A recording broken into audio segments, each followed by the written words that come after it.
வணக்கம். 44 வருஷம். யோசிச்சு பாருங்க, ஒரு தலைமுறை விட அதிக காலம்.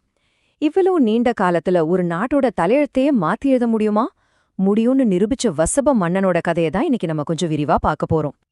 ஒரு ராஜ்யத்தை ஆளுறதுக்கு வீரம் மட்டும் போதுமா? இல்ல, அதுக்கும் மேல ஒரு தொலைநோக்கு பார்வை, ஒரு விஷன் வேணுமா?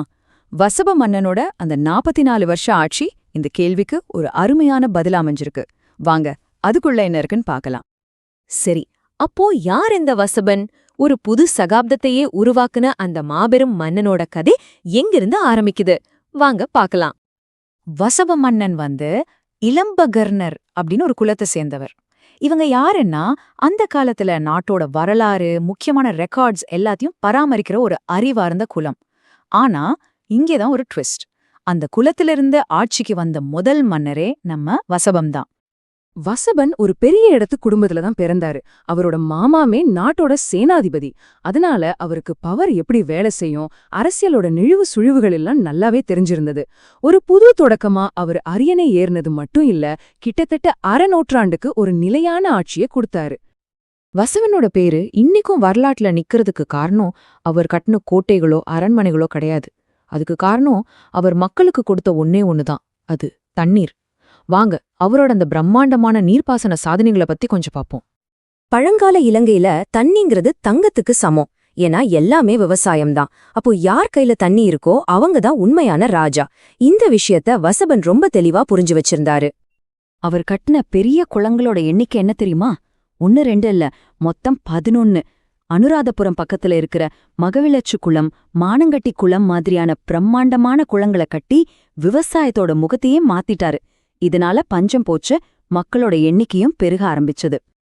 சரி, குளத்தை மட்டும் கட்டிட்டா போதுமா? அதுல இருக்கிற தண்ணிய ஒவ்வொரு வயலுக்கும் கொண்டு போக வேண்டாமா? அதுக்காக 12 பெரிய கால்வாய்களை வெட்டினாரு.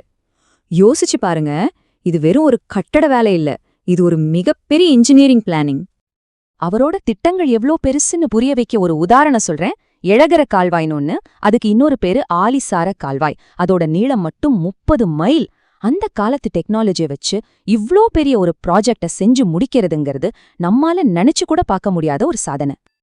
திறந்த வெளியில கால்வாய் வெட்டுனா தண்ணி ஆவியாகி வீணாகுமே, அதுக்கு என்ன பண்றது? வசபனோட என்ஜினியர்ஸ் இதுக்கு ஒரு புரட்சிகரமான வழியை கண்டுபிடிச்சாங்க. அதுதான் சுரங்க கால்வாய். அதாவது தரைக்கு கீழே சுரங்க மாதிரி தோண்டி ஒரு சொட்டு தண்ணி கூட வேஸ்ட் ஆகாம கொண்டு போற ஒரு அட்வான்ஸ்ட் டெக்னாலஜி அது. ஓகே, தண்ணீரை கட்டுப்படுத்துறது ஒரு நாட்டோட ஹார்ட்வேர் மாதிரி. ஆனா அந்த நாட்டை சரியா இயக்க ஒரு பவர்ஃபுல்லான சாஃப்ட்வேர் வேணுமே. வசபன் எப்படி ஒரு மாடர்ன் அட்மினிஸ்ட்ரேஷனை, அதாவது ஒரு நிர்வாக அமைப்பை உருவாக்கினாருன்னு இப்ப பார்க்கலாம். ஒரு நாட்டை ஆள்றதுக்கு சும்மா ஆர்டர் போட்டா மட்டும் பத்தாது, அதுக்குன்னு ஒரு சிஸ்டம் வேணும். அதத்தான் வசபன் செஞ்சாரு.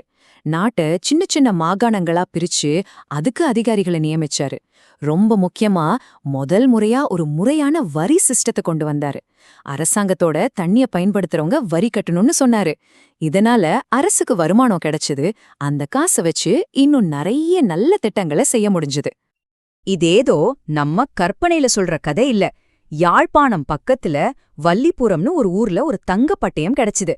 அதுல அவரோட இந்த முறையான மாகாண நிர்வாகத்தை பத்தி தெளிவா சொல்லியிருக்கு. இது ஒரு உறுதியான வரலாற்று ஆதாரம். அது மட்டும் இல்ல, தன்னோட தலைநகரையும் பாதுகாக்கணுமே.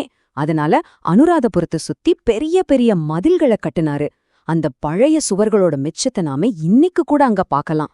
இது அவர் செஞ்ச வேலைகளை நாம நிகழ்காலத்தோட இணைச்சு காட்டுது.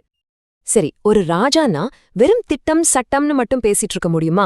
ஒரு மனுஷனா வசபன் எப்படிப்பட்டவர்? அவரோட நம்பிக்கைகள் என்னவா இருந்துச்சு? வாங்க, அதையும் கொஞ்சம் பாப்போம். வசபன் பௌத்த மதத்தோட ஒரு பெரிய ஆதரவாளரா இருந்தாரு. தூபாராமா, இசுருமுனி மாதிரியான இடங்கள்ல புதுசா ஸ்தூபிகளை கட்டினாரு. பழைய விகாரைகளையெல்லாம் சரி செஞ்சாரு.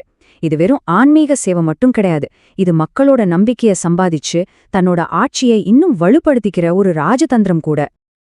இந்த ஒரு சின்ன சம்பவம் வசபனோட கேரக்டரையே நமக்கு படம் பிடிச்சு காட்டிடும்.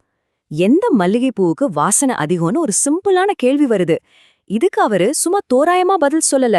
ஒரு சயின்டிஸ்ட் மாதிரி எல்லா பூவையும் ஒரு மூடின ரூம்ல வச்சு எந்த வாசனை முதல்ல வருதுன்னு டெஸ்ட் பண்ணி ஆதாரத்தோட ஒரு முடிவுக்கு வந்தாரு.